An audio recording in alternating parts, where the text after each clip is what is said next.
चांदोबा रामायण 31वा भाग. सुंदरकांड प्रारंभ.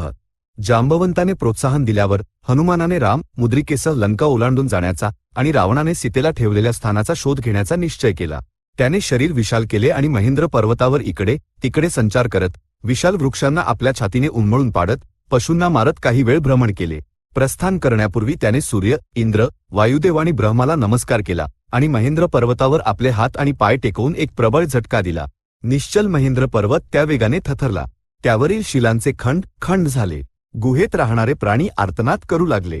पर्वतावर राहणारे विद्याधर व्याकुळ होऊन आकाशात उडाले.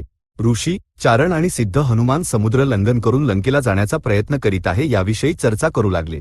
हनुमानाने आपल्या शरीराचे रोम झटकून दिले आणि एक भीषण गर्जना केली. एकदा दूरवर आणि एकदा आकाशाकडे पाहून आपल्या समीप उपस्थित जांबवंत आदी वानरांना तो म्हणाला, मी रामाच्या बाणासारख्या वेगाने लंकेला जाईन. तिथे सीता न आढळल्यास त्याच वेगाने स्वर्गात जाईन. तिथेही सीता नसल्यास पुन्हा लंकेत जाऊन त्या रावणाला बंदी बनवून इथे घेऊन येईन.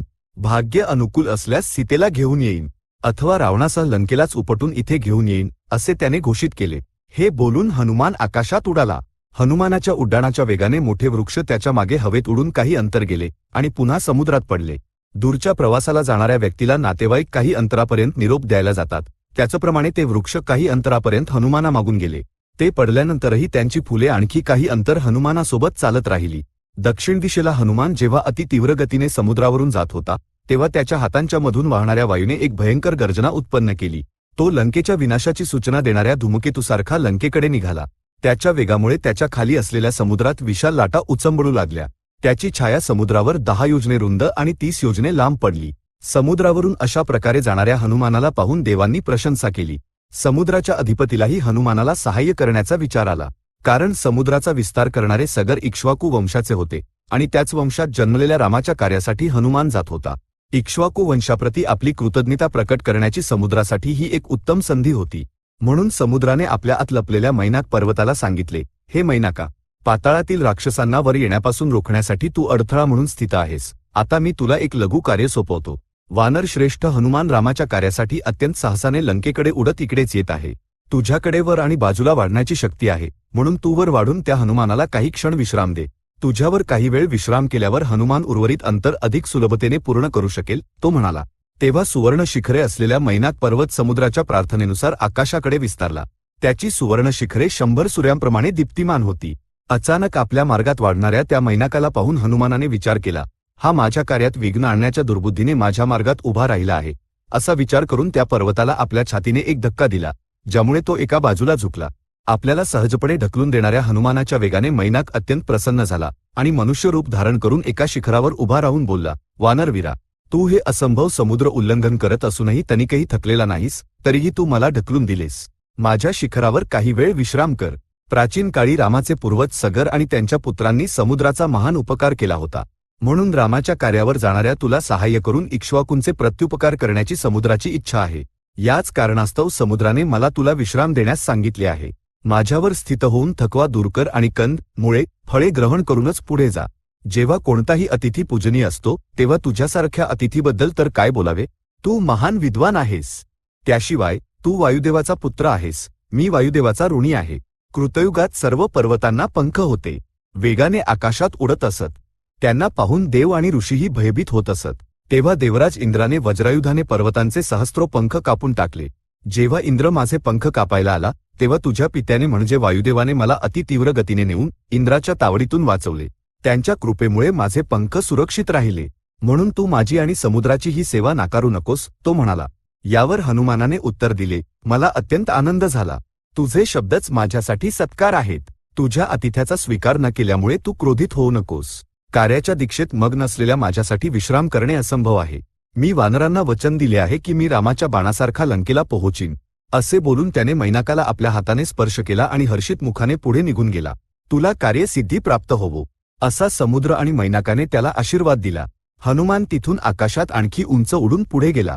मैनाकाचा आश्रय नाकारून दीक्षेने लंकेला जाणाऱ्या हनुमानाची परीक्षा घेण्यासाठी देवांनी सर्पांची माता सुरसा हिच्याकडे जाऊन सांगितले, वायुपुत्र हनुमान समुद्रावरून उडत लंकेला जात आहे. तू भयंकर रूप धारण करून त्याच्या मार्गात अडथळा आण. तो तुला जिंकून जातो की तुला पाहून भयभीत होतो, हे आम्हाला पाहायचे आहे. त्याचा पराक्रम जाणून घेण्याची आम्हा सर्वांची इच्छा आहे, ते म्हणाले.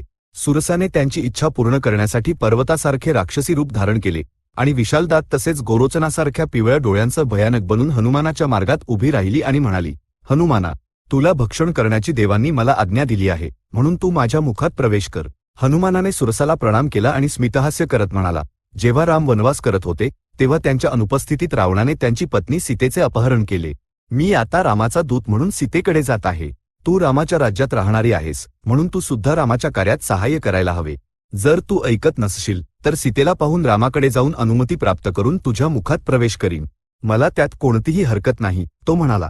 सुरसाने त्या गोष्टींचे उत्तर न देता म्हटले, मला ओलांडून कोणीही जाऊ शकत नाही. मला असा वर प्राप्त आहे. ब्रह्माने मला वर दिला आहे की जो माझ्या मुखासमोर येईल तो वाचू शकणार नाही, म्हणून माझ्या मुखात प्रवेश कर. असे बोलून ती मुख उघडून हनुमानासमोर उभी राहिली. या गोष्टीवर हनुमान रुष्ट होऊन म्हणाला, तर मला गिळण्याइतपत मुख उघड, आणि त्याने आपले शरीर 10 योजने वाढवले. लगेच सुरसाने आपले मुख 20 योजने पसरले. हनुमानाने क्रोधाने देह 30 योजने वाढवला. सुरसाने आपले मुख 40 योजने वाढवले.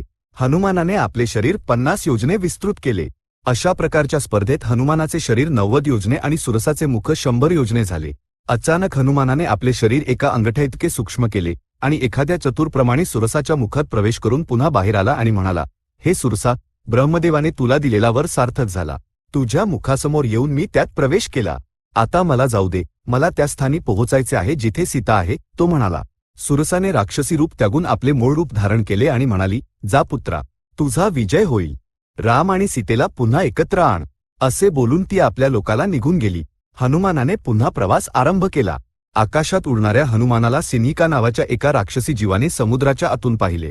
ती भुकेली होती, म्हणून हनुमानाला खाण्याच्या इच्छेने तिने त्याची छाया पकडून खेचली. स्वतःला मागे खेचले जाताना पाहून हनुमान आश्चर्यचकित झाला. सर्व बाजूंना पाहिल्यावर त्याला समुद्रावर सिनिका दिसली. आपली छाया तिच्या वशमध्ये पाहून हनुमानाला सुग्रीवाने सांगितलेल्या गोष्टी आठवल्या. दक्षिण समुद्रात एक विचित्र जीव राहतो जो छाया पकडू शकतो, असे सुग्रीव म्हणाला होता.